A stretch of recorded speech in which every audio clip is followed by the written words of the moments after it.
कितनी देर में आप संभाल लोगे मोर्चे की कमान? कमान तो संभालनी पड़ेगी हमें, संभालनी पड़ेगी, हमें संभालनी।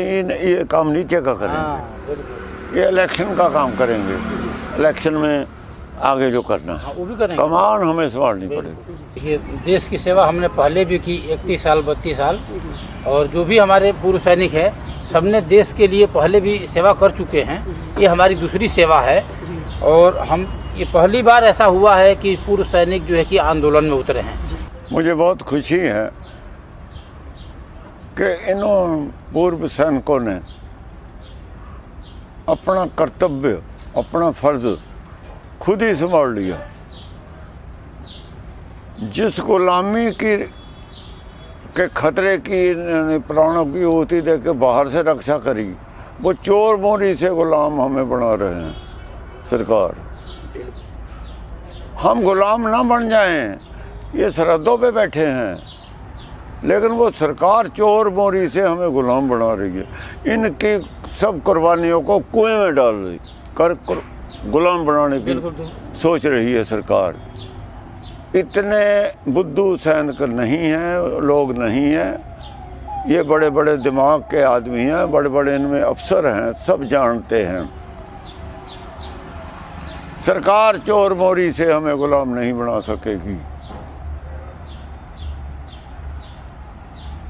ये दिल के सच्चे, आचरण के सुच्चे सेवक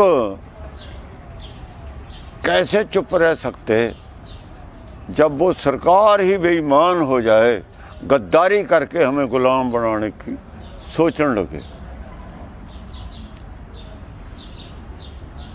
मैं बहुत आभारी हूँ इनका, मुझे बहुत बल मिला है, मैं इनके साथ हूँ। ये हम गुरु की फौज हैं, खालसा, और ये देश की फौज है, जनता की फौज है। दोनों फौज हम लड़ के मोर्चा संभालेंगे। ये हम हमारे साथ रहेंगे। हम धर्म की जो ये पढ़ाई, दुनिया की लड़ाई जो है, ये सब जानते हैं, वो तो ये जानते हैं। जो ऊपर की धर्म की लड़ाई है ना, वो हम जानते हैं। जब हम दोनों मिल जाएंगे ना, तो कोई दुनिया की ताकत सतयुग को रोक नहीं सकती। राज पलटा नहीं आएगा, युग पलटेगा। अब नीचे की शक्ति और ऊपर की शक्ति, खुदाई शक्ति और दुनियावी शक्ति, दोनों शक्तियां एक हो जाएं तो कोई शक्ति विरोध करने वाली बचती ही नहीं। हमें खुशी है कि आए हैं, स्वागत है तहे दिल से, क्यों काम तो धर्म का है। ये अधर्म से लड़ाई धर्म की है, ये हमारी फौज है। जब भी हमारे लिए लड़ी है, अब भी हमारे लिए लड़ी थी। लड़ाई तो मेरी है बेचारों की। अगर वो शरारत करेंगे सरकार तो ये हैं, नहीं तो शरारत ना हो, अच्छी बात है, अच्छी बात है। गलती जहाँ भी है, गृह युद्ध हम नहीं होने देंगे। घर हमारी संपत्ति है, अपने देश की, माल का हम हैं, नुकसान करने की हमें जरूरत नहीं। गद्दार जो देश के हैं उन्हें सत्ता विहीन कर दो, और सत्ता विहीन ही रखो, बस, और कुछ नहीं। सत्ता का सपना खत्म कर दो उनका, कभी सत्ता में आ ही ना सकें। आगे झूठ बोल के अब नहीं आएंगे, आगे को कभी भी नहीं आएंगे अब आगे को। देश की जनता से हम यह कहना चाहते हैं कि हमारा सरकार से या इन नेताओं से कोई लड़ाई नहीं है, इनकी गलत नीतियों से लड़ाई है। ये गलत नीतियाँ अपनी छोड़ दें और इसको वापस ले लें तो हमारी कोई लड़ाई नहीं है।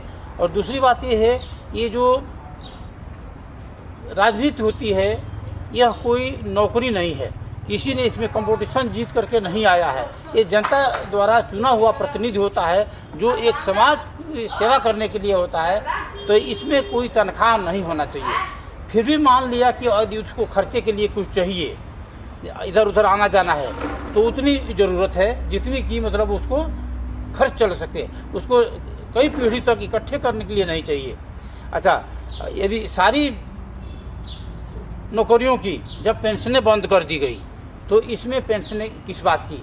यदि पेंशनें रख भी रहे हैं तो एक पेंशन होना चाहिए जिससे सम्मानपूर्वक वो अपनी ज़िंदगी जी सके, न कि 5-5, 4-4, 6-6 पेंशनें उसको लागू हो। तो इस तरह की गलत नीतियों को हम दूर करने के लिए अब हम यह चाहते हैं कि अभी तक तो देश की जनता ने सरकार सैनिकों के नाम पर बनाया है, अब ये देश की जनता सैनिकों को भी इसमें लाए और इसको साफ सुथरी राजनीति करके दोबारा सोने की चिड़िया बनाए, जो कि किसी तरह की कोई हम इसमें यह नहीं चाहते हैं कि गलत हो, और ये राजनीति समाज सेवा जैसे होना चाहिए उसे हो। और हम दोबारा जो है कि यह चाह रहे हैं कि हम सभी मिल करके, हम सैनिक हैं, खालसा लोग हैं, वो भी एक सैनिक ही हैं, वो भी देश की रक्षा ही करते हैं। आज से नहीं, मुगलों के समय से, अंग्रेजों के समय से इन्होंने ये जो कुछ भी धारण किया, ये सिर्फ उनको हटाने के लिए, बुराइयों को भगाने के लिए इन्होंने धारण किया। ये हमारे हिंदू ही थे, कोई अलग कास्ट से नहीं आए, और इनका जन्म भी 1699 में हुआ, ये सबको पता है। बुराई से लड़ने के लिए इसका जन्म हुआ, न कि ये कोई अलग से कोई था। तो इसलिए हम दोनों, ये भी फौज हैं, हम भी फौज से ही हैं, दोनों मिल करके और देश की रक्षा करें, यही हम जनता से चाहते हैं और जनता हमारी मदद करे। किसान मोर्चे के लिए गाजीपुर पे हमारे रिटायर फौजी और हमारे खालसा साहब, जो ये सहयोग दीमक की तरह हमारा संगठन कमज़ोर होता जा रहा था, इनकी आवाज़ से हमारा संगठन बहुत मजबूत हुआ। ये किसान मोर्चा आपका आभारी रहेगा, और इसी तरह से हमारे संगठन को कैसे आगे ले जाएंगे, ये आपके हवाले, हमारे किसानों का संगठन आपके बीच में।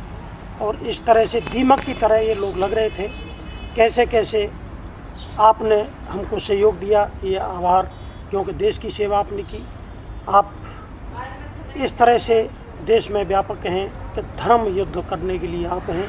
आप दोनों से निवेदन है कि हमारे संगठन को इसी तरह से मजबूती दें। जय हिंद, जय भारत, जय जवान, जय किसान।